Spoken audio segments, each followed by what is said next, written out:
that is representation of Boolean expression. I have already discussed about the different laws in the Boolean algebra, how to solve them. So in this slide it is written that representation of Boolean expression. Actually we have two different representation technique. Okay, one is known as sum of product. The short form is very popular as SOP, and another is product of sum, that is POS. Okay, let me first discuss with SOP, that is sum of product. The sum of products form is a method of simplifying the Boolean expression of logic gates. Okay, that's very simple thing. Sum and product derived from the symbolic representation of the OR and AND function. I have already discussed about the OR and AND function, so you already know that. So OR operation is plus, AND operation is dot, you know that as well. So it is addition and multiplication. Now why the name is sum of product? Because in this representation technique we are actually summing different product terms. Okay, that is why the name coming as sum of product. Clear? So here the example is having three variables, three different variables A, B and C. You can take it like X, Y, Z and anything else. So function, F is function. This is the representation technique of writing any function. F of ABC is ABC plus A complement B C complement. Okay, in the previous lecture I told you that A bar is A complement. This is the another type of representation, that is A apostrophe. Okay, this is A complement. This is also A complement. Okay, that is why I am using both of them. You should be familiar with all the terms, right? Then if the different terms are coming into the exam, you can identify them. So ABC plus A bar B C bar, it is actually two different product terms and we are summing them. This is why this is the example of sum of product. Okay, now let me introduce product of sum, that is POS. Product of sum means when two or more sum terms are multiplied. Okay, whenever, see here it is function of ABC again, and two different sum terms are producted. Okay, this is the multiplication of two sum terms. This is one sum term A complement plus B. This is another B plus C complement, and we are multiplying them. That is why the name referred as product of sum. Okay. Now these two are not the standard form of SOP and POS. Why? Let us find the answer. So standard SOP and POS form. The canonical forms are the special cases of SOP and POS. Actually, this canonical term is now new to you. The standard SOP and POS forms are known as standard canonical forms. Okay? These are also known as, see, standard SOP and POS forms. Clear? Canonical form, what it is? In SOP or POS form, all individual terms do not involve all literals. Now, what does it mean? For example, we are taking one very small example of sum of product. See, AB plus A complement BC. Two product terms, suppose it is P1, it is P2 and it is just sum. So the first product term do not contain the literal C. That means the function is of three different independent variables A, B and C, but this first product term is not containing the literal C. That is why we can't call it as standard canonical SOP form. So whenever we are saying that standard canonical form, all the literals should be present in all the different terms. Clear? So if each term in SOP or POS contain all literals, then the expression is known as standard or canonical form. The same thing I told you. So moving into the next slide, that is mean terms and max terms. What are they? See, mean terms are n terms with every variable represent in or complemented form. So in case of SOP, we use these mean terms. As it is mean terms, we represent it with small m. Okay, and we write it as summation sign, summation of mean terms, because it is sum of product. Okay, and in case of POS, we call it as max terms. Okay, and as it is max term, we represent it with capital M and we write it with capital pi.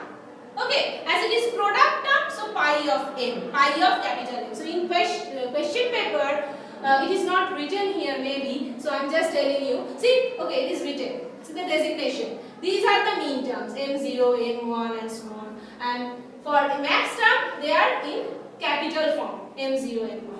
Okay. So take one very small example of two variables, that is x and y.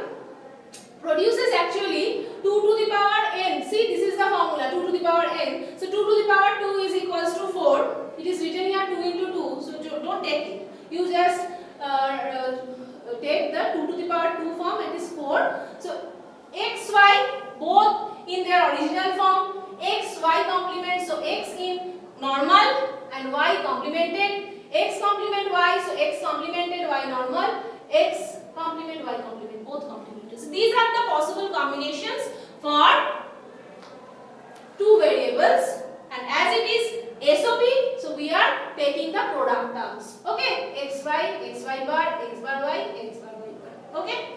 Now for max term, given that each binary variable may appear normal or complemented, there are 2 to the power n max term the same. The number will be 2 to the power n always. Two variables x and y produces 2 to the power 2, 4 combinations. So the terms will be, now it is sum terms. Okay, product of sum, so they will be sum terms. So x plus y both normal, x plus y complement, here x normal, y complemented, x complement plus y, so x is complemented, y normal, so x complement, y complement, both complemented. Okay, so for two variables we can say that it is 1 1, because normal means 1 and it is 1 0. Y complement means we are writing it as 0. It is 0 1 and it is 0 0. Okay, so see this table. Okay, here A, B, C, three variables are there. Now with these three variables, all possible combinations are 0 0 0, starting from 0 to 7. Okay, 8 different combinations. So 0 0 0, 0 0 1, 0 1 0, 0 1 1, 1 0 0, 1 0 1, 1 1 0 and 1 1 1. Right? So we can write the term as A bar, B bar, C bar. For 0 we are writing A bar, corresponding term is A. For this 0 we are writing B bar. For this one we are writing C, as it is in normal form. So A bar, B bar, C. Okay, so that will be M1. These are known as mean terms. So M0, M1. Now what will be M2?